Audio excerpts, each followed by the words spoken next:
Bienvenidos a nuestro tiempo devocional, la Biblia en casa.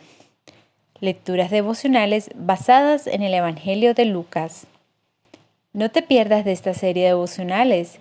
Conéctate a nuestro canal de YouTube, El Redil de Itagüí, los días lunes y viernes a las 7:30 de la noche. Bienvenidos a este tiempo de la Biblia en casa, este tiempo de leer y escuchar la voz de Dios a través de su palabra, siguiendo nuestra guía de lectura que nos da algunas preguntas claves y algunas ideas de cómo preguntarle al texto para conocer qué es lo que nos está diciendo la palabra en este momento.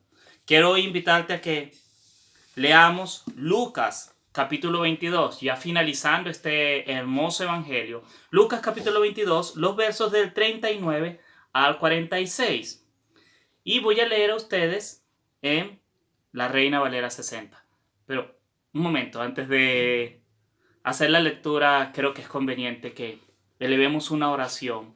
Porque una de las cosas de este tiempo de la Biblia en casa es aprender a leer la Biblia y escuchar la voz de Dios. Y la mejor manera de empezar escuchando la voz de Dios es orando.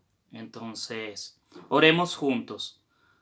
Padre, gracias Señor por tu palabra que nos habla, que nos llena, que nos da vida, que es un alimento para nosotros. Te pido que bendigas este tiempo, Señor. Te pido que tu palabra, Señor, sea transformándonos, Señor. Que esta noche, Señor, nuestros oídos y los oídos de nuestro corazón se abran a ti para que tu palabra nos instruya. Bendice este tiempo, Señor, te lo pido en tu nombre santo. Amén. Ahora sí, quiero leer el pasaje Lucas capítulo 22, versos del 39 al 46. Dice así: Y saliendo se fue como solía al monte de los olivos, y sus discípulos también le siguieron. Cuando llegó a aquel lugar les dijo: Orad, que no entréis en tentación. Y él se apartó de ellos a distancia como de un tiro de piedra, y puesto de rodillas, oró, diciendo: Padre, si quieres pasa de mí esta copa, pero no se haga mi voluntad, sino la tuya. Y se le apareció un ángel del cielo para fortalecerle. Y estando en agonía oraba más intensamente, y era su sudor como grandes gotas de sangre que caían hasta la tierra.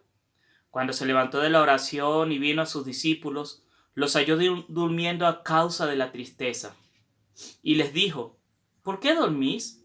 Levantaos y orad, para que no entréis en tentación. Toma un par de minutos para releer el texto y meditar en qué es lo que ves en ella. Antes de pasar a las secciones que vamos a ver de preguntas, tómate un minuto.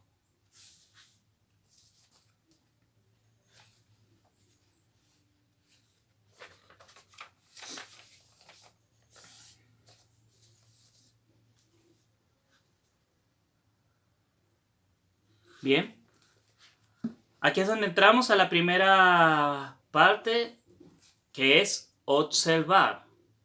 Y es hacer algunas preguntas para ver lo que el texto dice. Y la primera pregunta es: ¿dónde y en qué tiempo sucede la historia? ¿Cuáles conocimientos tienes sobre este lugar?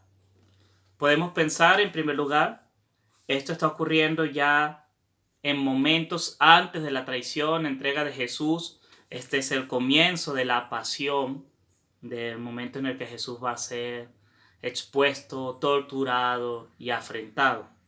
Es en el Monte de los Olivos, un lugar que, como dice el mismo texto, Jesús solía visitar.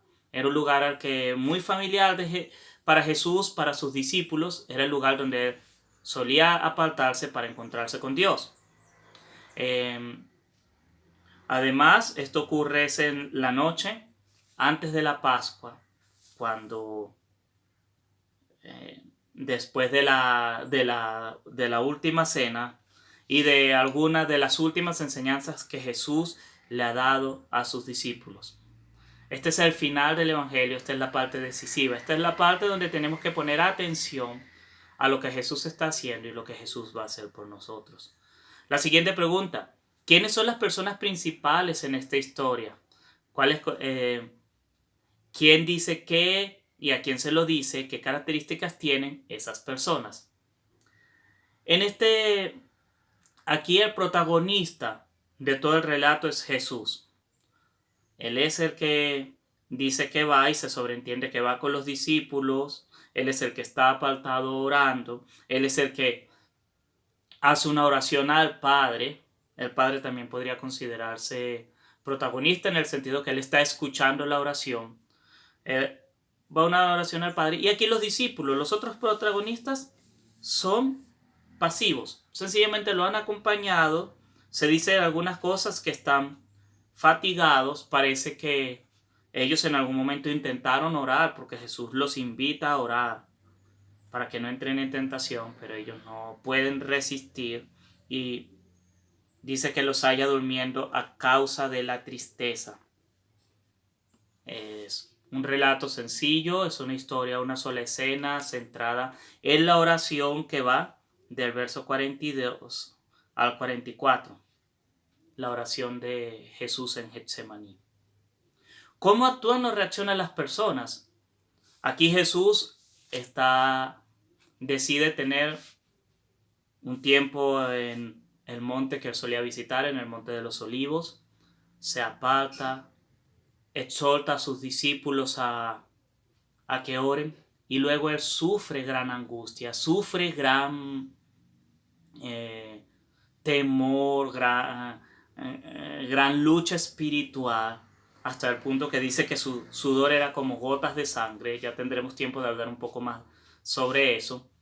Y finalmente da concluido ese tiempo de oración y se acerca a los discípulos.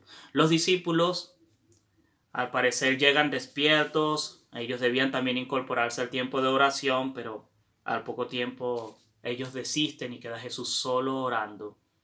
Y se entristecen mucho y se duermen a causa de esa tristeza, caen como en un sopor y Jesús los exhorta. ¿Qué es lo que está pasando aquí? Que es otra de las preguntas. Estamos ante un momento decisivo antes de la crucifixión, en el que Jesús clama al Padre por ayuda, pero también en el que Jesús se doblega totalmente a la voluntad del Padre. ¿Cuál es la relación entre esta historia y los textos que vienen antes y después? Vemos en los textos previos que Jesús da las últimas enseñanzas, anuncia la negación de Pedro, les hace un llamado a que lo dejen todo, se preparen para un momento difícil, que es cuando les dice, por ejemplo, en el verso 36, pues ahora el que tiene bolsa, tómela y también la alforja, y el que no tiene espada, venda su capa y compre una. Les está haciendo un llamado a que el tiempo es urgente y el tiempo va a ser decisivo. También encontramos en los capítulos previos que Jesús da la cena, les habla de su sacrificio, les habla de que él va a morir. Ahí es cuando se da la negación. Pedro dice que no va a ser y Jesús le dice sí y me vas a negar. Y eso, si leemos con detenimiento todo lo que está ocurriendo en el capítulo 21 y 22, vemos que el ambiente se empieza a poner tenso. Y este pasaje es como el clímax de esa tensión, cuando toda esa tensión Jesús la lleva a la cruz, ora al Padre y luego se entrega a lo que continúa. Los capítulos que van a seguir va a ser el arresto, la negación y el juicio a Jesús que termina en la crucifixión. Es decir, los capítulos antes van preparando el ambiente a lo que va a pasar. Este es el punto en el que Jesús, en oración, juega como su última carta: Señor, pasa la copa, si no, hágase tu voluntad. Acepta la voluntad. Y los capítulos siguientes van a ser donde se van a cumplir todas esas cosas que ha dicho en los capítulos previos. Entonces, este momento de Getsemaní es el momento de entrega de Jesús. Él se entrega a la voluntad del Padre. ¿Cuáles son palabras claves en esta historia? La última pregunta de este tiempo de observar. Creo que una palabra clave es orad, oración. Es lo central. Jesús se aparta para orar, Jesús sufre orando, Jesús invita a sus discípulos a orar y sus discípulos no pueden orar. Y después de que él termina de orar, ya está listo. Dice, levantaos y orad para que no entréis en tentación. Ya está listo. Ya él está listo para seguir con su obra. También una palabra aquí clave es la tentación. De hecho, es con lo que comienza. El llamado a los discípulos y la oración de Jesús está entre esas dos palabras. Orad para que no entréis en tentación. El 40 comienza con ese llamado a los discípulos y el 46 termina con ese mismo llamado a los discípulos. Así que orad y tentación, no entréis en tentación. Esa es una frase clave en este pasaje. Dicho esto, vamos a entrar a nuestro tercer momento, el momento de entender, que son las preguntas que nos ayudan a comprender qué está pasando en el texto, qué es lo que estamos viendo en él. Y lo primero es escribir tus preguntas sobre qué ves en el texto, qué preguntas podría formularle al texto. Y he aquí algunas de las preguntas que a mí se me ocurren. Recuerdas que en este texto, en esta parte de entender, tienes la libertad de hacer todas las preguntas que quieras. Después podrás ver si son preguntas válidas, si las puedes contestar, si son difíciles, si necesitas llamar a un amigo. Pero en este momento, preguntas que quieras hacerle al texto, que te ayuden a comprender qué está pasando. Quizás la primera pregunta que a mí me surge a la mente es, ¿por qué va al Monte de los Olivos? ¿Por qué? ¿Por qué no se queda en el templo? ¿Por qué no se queda en el lugar del aposento alto? ¿Por qué se aparta al Monte de los Olivos? La segunda pregunta es, ¿por qué Jesús hace esta oración al Padre que da a entender como si Él quisiera no ir a la cruz? Como si Él quisiera buscar una alternativa, cuando sabemos que esto es algo preparado desde antes de la fundación del mundo, la redención. Porque Jesús ora de esta manera.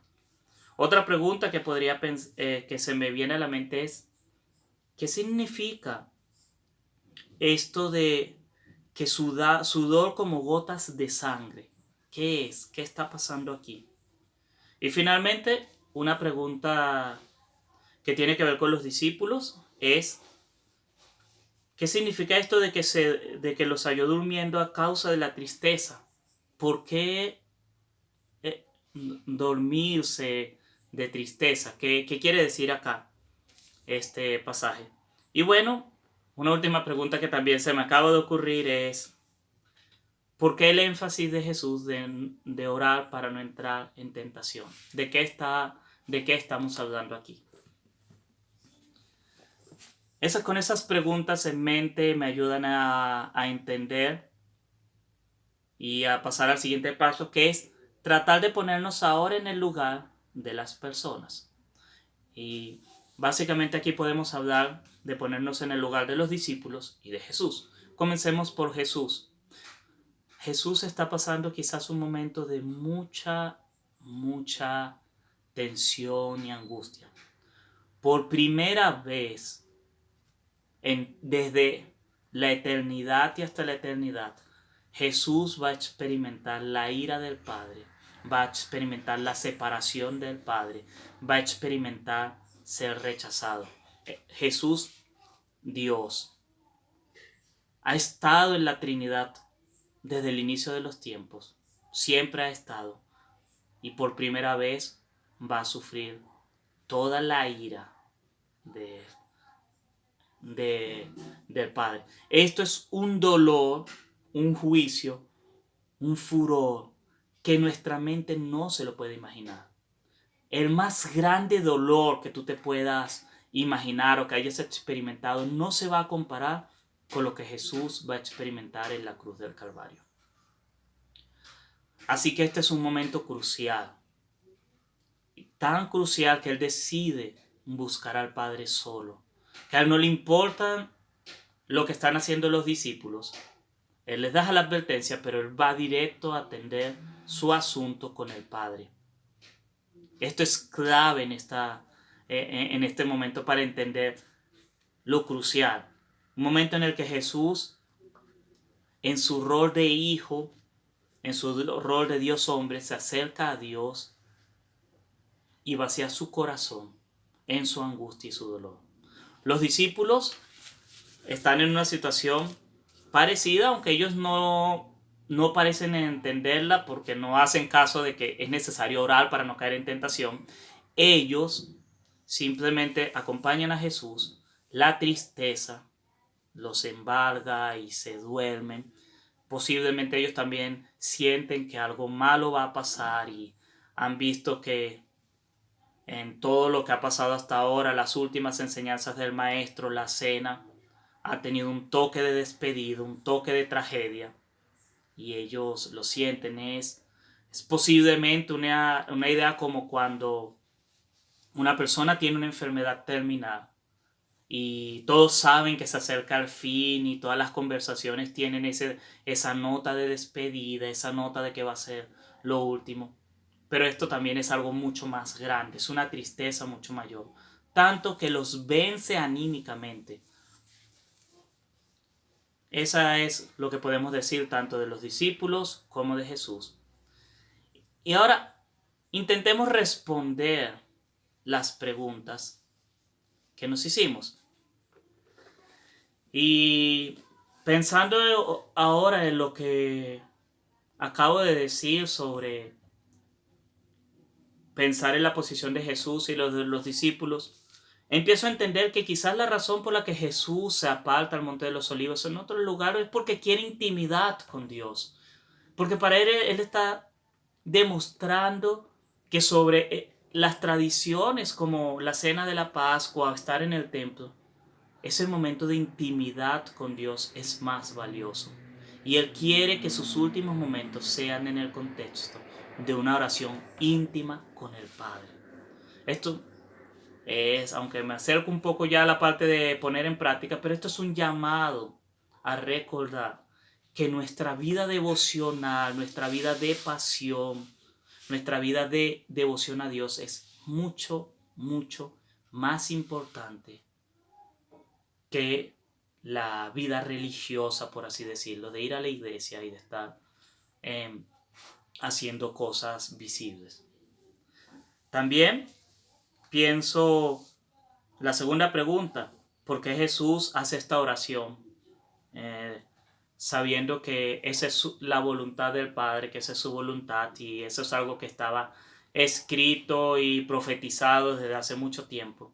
Creo que aquí estamos viendo a Jesús hombre, al Dios hombre, demostrando que Él siente, que no es que Él tenía un poder especial que iba a hacer que los clavos no le doliesen y que los azotes no le doliesen. Le iba a doler, humanamente le iba a doler. Sabe que iba a ser algo muy, muy desagradable, muy fuerte, y por eso le dice al Padre: por misericordia. Pero creo que también esto es un recordatorio de que tenemos un Dios de misericordia que acepta nuestra petición, nuestras oraciones, pidiendo misericordia. Aún aunque sabemos que lo que tenemos que hacer en obediencia a Dios nos va a doler y que eso es lo único que debemos hacer, podemos clamarle a Él con misericordia. Dios no quiere que nos hagamos los duros. Dios quiere que seamos humanos, que mostremos nuestros sentimientos. Luego está la pregunta: sudor como gotas de sangre. Y esto habla de la angustia. Clínicamente está demostrado que tú sí puedes sudar sangre. Esto es algo que puede ocurrir. Y la ciencia lo llama hematohidrosis. Y es un estrés tan grande, una angustia tan grande, que puede hacer que tus vasos capilares exploten por la presión y la sangre se mezcle con el sudor. Técnicamente, clínicamente, una persona que es sometida a una angustia atroz, a un estrés terrible, puede sudar sangre. Jesús está con esto demostrando físicamente la angustia que hay en su corazón, en su mente. Y es una angustia no solo de espíritu, es física. Eso es lo que está pasando. Esta nota que pone Lucas de decir que sudaba sangre habla de un estrés que muy pocos hombres pueden alcanzar, y un estrés tan grande que termina destruyendo, haciéndole daño al cuerpo. Y esto, valga decirlo, el hecho de sudar sangre le iba a poner su piel más sensible y herida para lo que le venía a continuación, que iban a ser los azotes y la flagelación. Es un testimonio del sufrimiento al que él se está enfrentando desde este momento. ¿Por qué los discípulos? Era otra pregunta. ¿Por qué los discípulos se duermen de tristeza? Bueno, aquí hago una claridad. En el original, la palabra que traducimos como tristeza es una palabra que habla de una agonía muy fuerte, o sea, es un abatimiento de alma. Los discípulos también están abatidos, y creo que esa es la razón por la que Jesús, y con esto también respondo la otra pregunta, por la que Jesús insiste tanto en que oren para que no caigan en tentación. No es que están dormidos, no es que están solamente cansados, es que están tan angustiados que es como que el cuerpo entra en corto, en un shock, y ya no eres capaz de hacer nada. Es como muy parecido a eso que uno oye de personas que entran en depresión tan profunda que pueden pasar días, semanas en la cama sin comer, sin bañarse, como si estuviesen muertos en vida. Algo así es lo que le está pasando a los discípulos. Es algo más allá que va de decir, no, es que estaban perezosos porque ya era tarde en la noche y se habían trasnochado. No. La carga emocional que ellos están sintiendo de Jesús y de los últimos acontecimientos los ha abatido espiritualmente a un punto muy, muy profundo. Finalmente,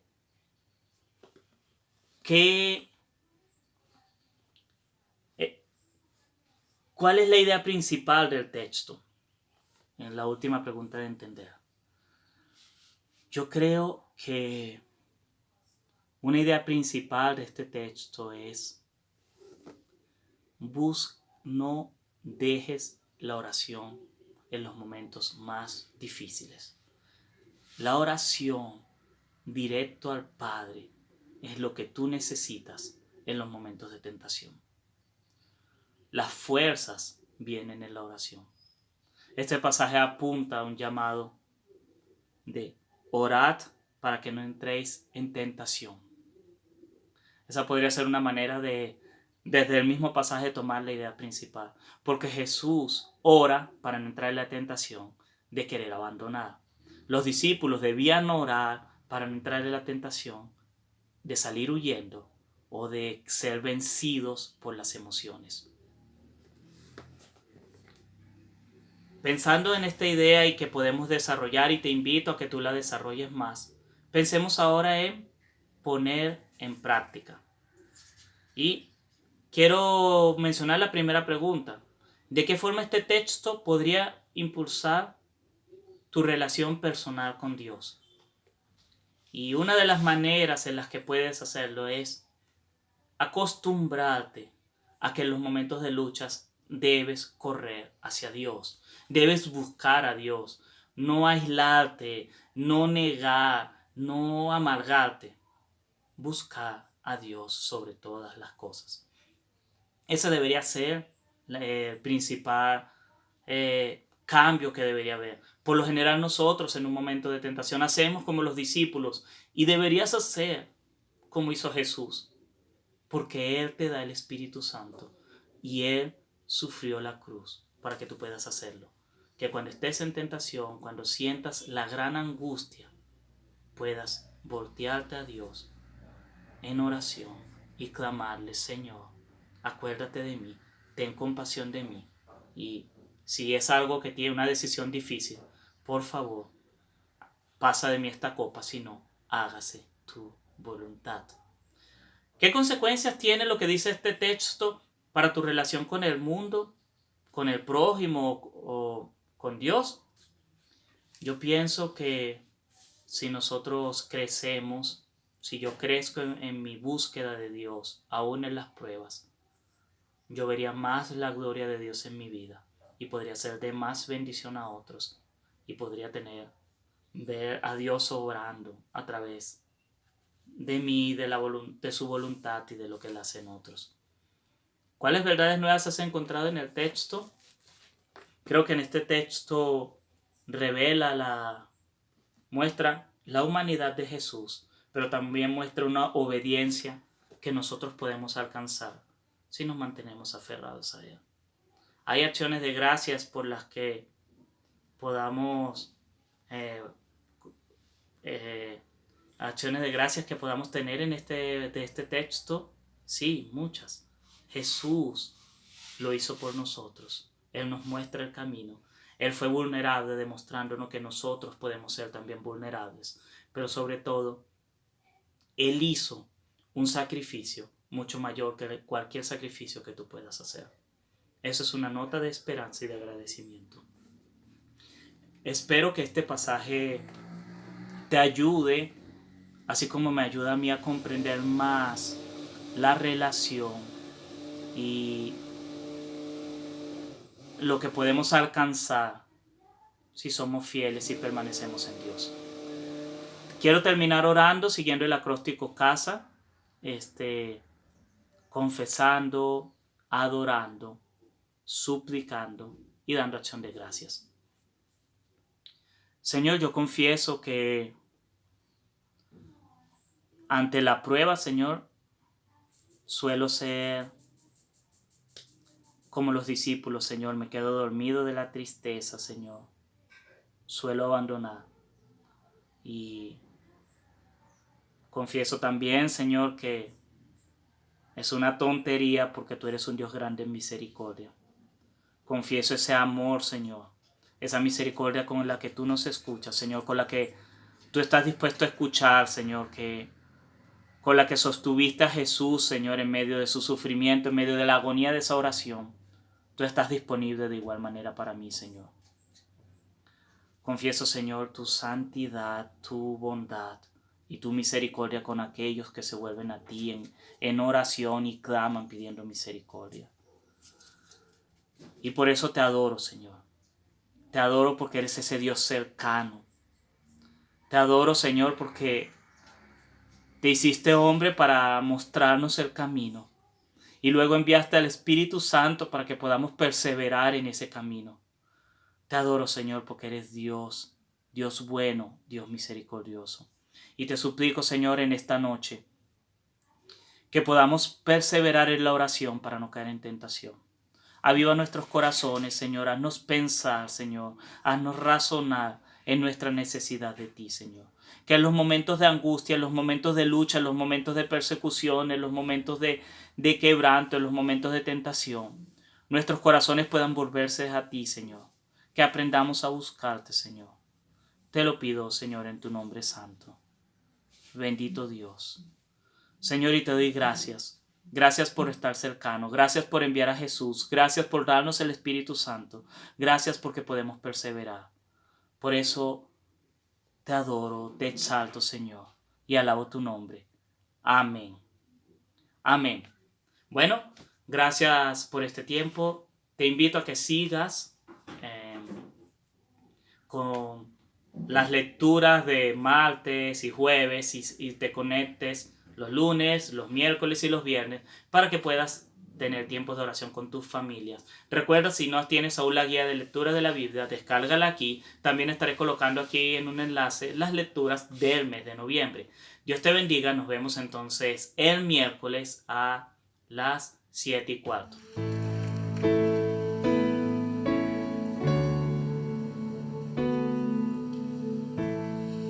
Un día que el cielo sus glorias cantaba, pecado imperaba, la tierra clamó, Jesús descendió y nació de una virgen, su vida perfecta, su ejemplo de amor, vivió con nosotros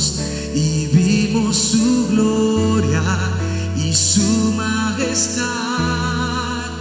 Vivo me amaba, muerto salvóme, y en el sepulcro mi mal enterró.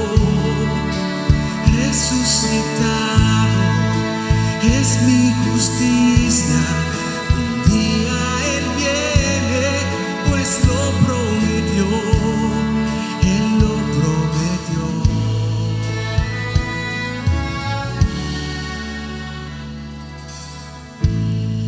Un día llevaron al monte Calvario, un día clavaron al Rey Señor, sufriendo dolores, salvóme Jesús, expiando el pecado, murió mi Señor, sufriendo los clavos, corona de espinas, murió mi Señor. Vivo me amaba, muerto salvóme, y en el sepulcro mi mal enterró. Resucitado es mi justicia, un día Él viene, pues lo prometió, Él lo prometió.